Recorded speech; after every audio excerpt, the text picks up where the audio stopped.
Selamat pagi, salam sejahtera, salam sehat untuk semuanya. Sebelum menganalisa, pastikan terlebih dahulu selalu membuka time frame-nya daily. Ini yang sering saya ingatkan, ini wajib. Wajib melihat media trend. Media trend berada di bawah, maknanya bisa mencari entry-nya buy. Nah, selanjutnya bisa mendetailkan dari sini. Candle yang hijau ini naik, selanjutnya membuat candlestick arah kukuh buy. Nah, maknanya jika ada penurunan adalah re-entry.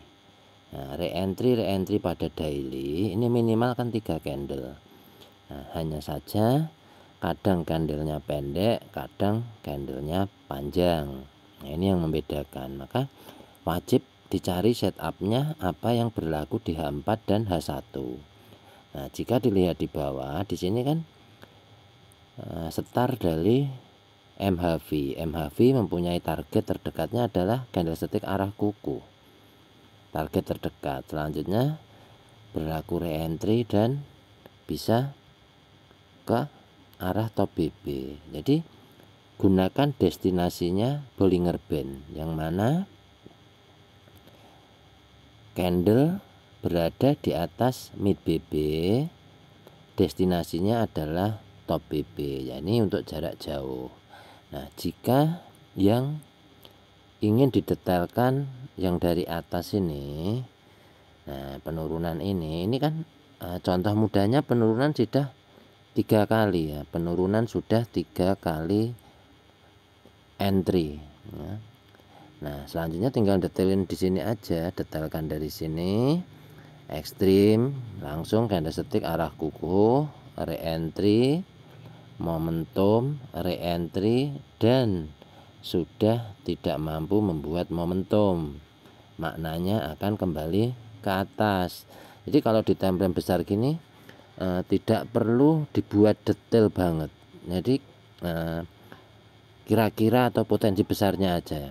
Nah, ekstrim, tipe wajib, MHV, candlestick arah, re-entry, harusnya momentum, akan tetapi tidak momentum. Nah, kalau di setup pakai satunya berarti ekstrim, candlestick arah kuku, re-entry, momentum, re-entry, tidak mampu membuat momentum lagi, maknanya adalah habis.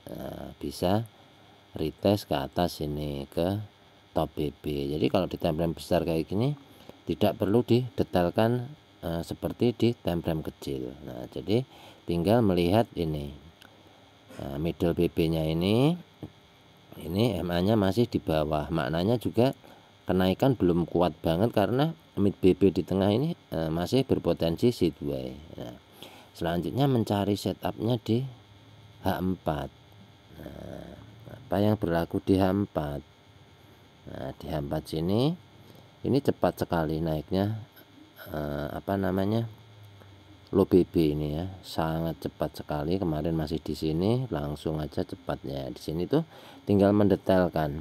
Di sini ada candlestick arah kuku buy, selanjutnya naik ini kan belum mampu membuat momentum, maka berlaku re-entry, naik lagi belum mampu, berlaku re-entry. Jadi re-entry seperti ini tidak hanya sekali, bisa terulang. Nah, jika enggak kebenaran malah bisa turun ke bawah membuat ekstrim gitu. Nah, ini yang wajib didetailkan.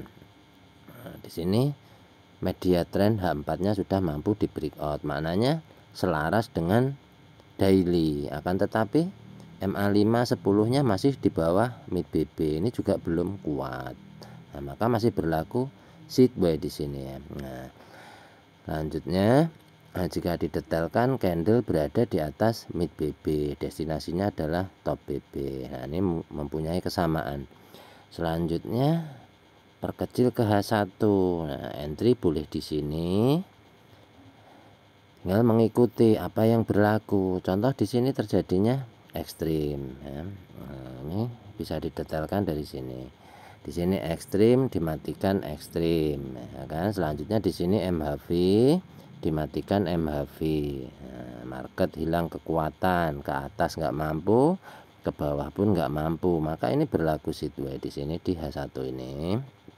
Nah, detailkan dari sini. Di sini ada candlestick arah kuku buy. Selanjutnya penurunan adalah reentry MA5 10 mid BB bertemu pula dengan MA50. Maknanya ini kuat, kukuh gitu ya. Karena tali-talinya bertemu di sini. Jadi jika untuk turun ini sangat berat. Karena di sini juga nampak volume terendah bertemu MA5. Ini sama, akan berlaku sama. Yang mana bertemu MA5 ini jika belum mampu di breakout ini ya hanya sideway ya, maka ini pergerakan yang saya bilang Asia ini ambil secukupnya, mau 10 pip 15 pip ini ambil saja kalau sudah profit, nanti kalau turun tinggal entry lagi gitu. Nah, nanti kalau sudah mampu ada yang di breakout, maknanya membuat momentum ini bisa berterusan, yang namanya momentum maka akan berlaku reentry dan berkelanjutan gitu, mengikuti time frame besar. Nah, ini minimal setup saya sampai di sini, sampai di H1, karena H1 ke bawah itu adalah isinya. Nah, jika memaksakan diri untuk entry ini saya selalu di M30. Apa yang berlaku di M30? Walaupun terkadang ada video yang nampak di M5, M1 itu entry-nya akan tetapi di sini gitu ya. Nah, di sini bisa didetailkan sama. Di sini ada ekstrim ya, ekstrim dimatikan ekstrim, MHV dimatikan MHV. Ini sama. MA5 bertemu volume terendah, MA5 bertemu volume tertinggi, udah mati ini ya. Nah, ini walaupun saya tahu ini candle mau turun, ya karena saya mencari B, maka saya entry-nya B gitu. Jadi ini tidak mengambil dua arah. Jika mengambil dua arah maka nanti enggak fokus ya, enggak fokus. Jadi kalau ada yang bertanya sudah tahu mau turun kenapa bukan di entry sell akan tetapi malah di limit. Nah, ini salah satu ngambil satu arah akan tetapi mencari yang nyaman, karena hari ini saya mencari B maka saya tidak mengambil sellnya, walaupun tahu ya dari sini ini kalau udah biasa hafal ini ya, ketika MA5 bertemu volume tertinggi ini udah mati ya, selesai. Nah, selesainya ya dalam artian itu mengambil reentry ya, sama aja dengan yang di sini. Ini ada candlestick arah kuku B ke atas buat ekstrim, maka ketika bertemu dengan MA5 mati sudah, mau di time frame berapapun. Nah, ini udah dibuat video juga. Jadi ini jika nanya entry poinnya di mana, poin berapa, saya nggak bisa bilang di angka berapa ya. Yang intinya jika bertemu dengan MA5 sini akan mati. Ini boleh teman-teman backtest sendiri. Nah, ini hanya saya kasih contoh-contoh yang mudah saja. Jadi trading itu tidak perlu terlalu dipikirkan yang berlebih, itu santai saja. Nah, ini MA5 bertemu volume tertinggi terendah ini pasti mati ya. Pasti akan berlaku profit, tinggal kitanya yang mengatur profitnya akan mengambil seberapa. Nah, jika entry-nya berlayer, contoh 2, 3 ataupun 5 layer, ini jika sudah running profit kurangi ya, karena jamnya belum bisa ke arah yang lebih jauh. Target untuk take profitnya ini belum bisa jauh ya, ini yang perlu dipahami. Jadi jika dipaksakan nanti bisa ke bawah floating lagi, akhirnya apa? Kecewa, terus entry-nya jadi nggak teratur, jadi emosi, naikin loot atau apa, akhirnya malah jadi panik. Jadi entry kalau sesi Asia seperti ini santai saja. Nah, ini minimal entry di sini di M30 jika di H1 nya nggak berani. Jadi kalau mau misalkan cut loss atau apa, kalau dipindah di M5 sangat jauh sekali. Nah, contoh di M15 nya saja. Nah, di M15 ini jadi apa kan? M15 nya ini sudah ekstrim. Ekstrim maknanya adalah untuk entry B kan ya, signal awal struktur BPMA masuk ya, signal awal. Nah, ini nggak perlu buru-buru entry. Kalau sampai dia turun ke bawah berarti maknanya apa? Double ekstrim, mematikan pergerakan H1. Nah, ini santai. Nah, kalau sudah apa kayak gini santai, ini tinggal ngecek misalkan mau dibikin garis boleh ya. M15 nya sudah ekstrim, contohnya gini ya. Jadi kalau ada di breakout, nah ekstrim ini di breakout maka kan menjadi double ekstrim ya, entry gitu. Jadi kalau baru ada sekali santai aja, nah, nggak perlu buru-buru. Intinya kita sudah mendapatkan signal ya, signal awal BBMA mau masuk. Jadi kalau ada entry maka wajib di take profit karena akan di retest untuk kedua kali. Nah, bisa dicek pada M5. Nah, di M5 juga ekstrim kan ya, M5 ekstrim, M15 ekstrim, maknanya H1 melakukan re-entry. Maka ini akan menjadi re-entry-nya dari H1. Kita akan cek di H1 ada apa di H1 gitu ya. Di H1 di sini jelas nampak adanya candlestick arah kukuh buy sedang melakukan re-entry. Maka destinasinya adalah top BB ya.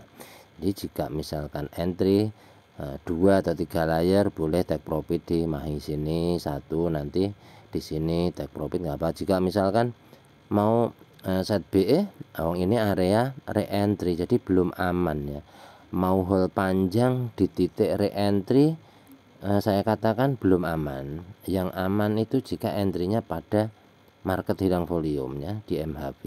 Contoh di sini ini persentase amannya lebih besar dibandingkan hold pada titik re-entry. Nah, ini agar teman-teman bisa memahami hold yang kira-kira tidak bakal diambil lagi itu di area MHB ya, mau sell mau buy itu sama. Nah, ini agak jauh karena kalau MHB itu targetnya seperti yang saya bilang, top BB, low BB, low BB, top BB ini akan berlaku gitu ya. Akan berlaku karena ini time frame kecil. Time frame kecilnya akan berlaku pengulangan ya. Low BB, top BB, top BB, low BB ini udah setnya, udah strukturnya BBM. Ini mau digeser ke time frame berapa akan berlaku seperti ini. Nah, di low BB, top BB ini memang udah setnya, maka dapat entry pada low BB menargetkan top BB ini boleh asal sabar menunggu. Kadang-kadang kitanya yang nggak sabar menunggu. Contoh di sini entry-nya pada low BB. Nah, ini kan kenaikannya belum sampai top BB kan. Nah, ini boleh ditargetkan ke sini, dekat-dekat sini itu boleh. Contoh di sini MHV kan ini ya, garis yang hitam ini dipasin body sini, maka nanti ini bisa dijadikan target take profit gitu. Nah, ini cara analisa santai, nggak perlu setup, tinggal ngikuti apa yang ada. Yang ada ini kan candlestick arah kukuh buy, ya udah tunggu aja re-entry-nya. Nah, ini cara saya. Jadi entry begitu saya masuk market nggak ada setup, ya udah saya ambil floating satu selesai, saya tinggal gitu. Jadi santai, entry-nya nanti akan santai, nggak memikirkan candle ini akan kemana gitu, enggak. Jadi kita berpikir itu lepas mau ada apa, pokoknya intinya fokus pada market. Jadi kalau sudah profit ya saya tutup. Nah, ini contohnya ada entry ke floating, saya nggak apa-apa ya, ke floating kayak gini udah asal entry-nya pada posisi. Pada posisi ini mau di floating nggak apa-apa, nggak banyak di floatingnya. Nah, nanti di bawahnya sini tuh biasa saya layer itu biasa, kalau ini diambil ke bawah naik, yang bawah profit, yang atas bakal kejemput. Nah, ini cara saya. Jadi walaupun saya tahu mau turun, karena saya hanya mencari B, maka ya saya nggak ikut sell-nya gitu. Jadi nggak harus setiap hari kita entry sell ataupun B barengan, itu nggak harus. Nah, karena kita juga punya rasa capek ikut satu arah ini lebih nyaman. Jika kita pengen istirahat, entry-nya ini nggak perlu digeber, itu entry 1-2 layer, ambil satu arah, maka akan nyaman itu. Begitu running nanti bisa didiamkan dengan target mana, ini misalkan sisa 2 layer ya, yang lainnya udah ditutup, maka bisa ditargetkan di top BB ataupun mau ditarget jauh pada time frame-nya daily. Ini kan nggak apa-apa itu. Nah, yang penting paham di mana nanti akan cut loss jika terjadi hal-hal yang nggak diinginkan atau pembalikan yang signifikan gitu. Nah, ini cara analisa saya ini sederhana sekali, nggak rumit-rumit harus mencari yang garis yang aneh-aneh, itu enggak, hanya ini aja ya. Nah, candle ini aja, terus yang difungsikan adalah tali-tali ini. Kalau tali-tali ini belum sempurna urutannya, maka market juga jalannya nggak akan pernah sempurna. karena ini rekam jejak atau historinya yang direkam sama BBMA, tali-tali BBMA. Nah, jadi urutan tali ini, nah ini kan nggak beraturan ya, ini jadi nggak bakalan akan berjalan sempurna. Nah, inilah program market yang sudah disetting. Jadi robot ini tidak akan pernah bohong. Robot ini akan berjalan apa adanya sesuai dengan sistem yang sudah diprogram. Maka perjalanannya ya hanya begini saja. Ekstrim akan mati ekstrim, MHV mati MHV, ini sudah setnya. Nah sekarang kita membuat detailnya, detail terperinci, mau entry di mana, entry baku, konsistennya seperti apa. Intinya konsisten entry terlebih dahulu, maka nanti hasilnya akan mengikuti konsisten. Nah ini cara saya, mudah-mudahan apa yang saya sampaikan ini bisa dijadikan acuan buat teman-teman dan rekan-rekan. Bukan harus diikuti cara entry-nya, akan tetapi teknik-teknik yang saya bagikan ini saya sudah uji dan menghasilkan. Jadi bisa dijadikan acuan ataupun perbandingan buat teman-teman. Jadi di market ini tidak ada yang salah. Entry B atau sell selama paham titiknya, take profit, nah itu boleh. Nah jika masih salah, maka jangan di setup, jangan setup BBMA, ikuti apa yang berlaku. Nah, yang kadang-kadang membuat kita resah, nah, BBMA ini di setup harus mengikut ke kita, enggak ya. BBMA ikuti yang berlaku saja, ikuti di time frame besarnya, berlanjut ke time frame kecil, jangan dibalik. Nah ini mudah-mudahan bermanfaat dan terima kasih.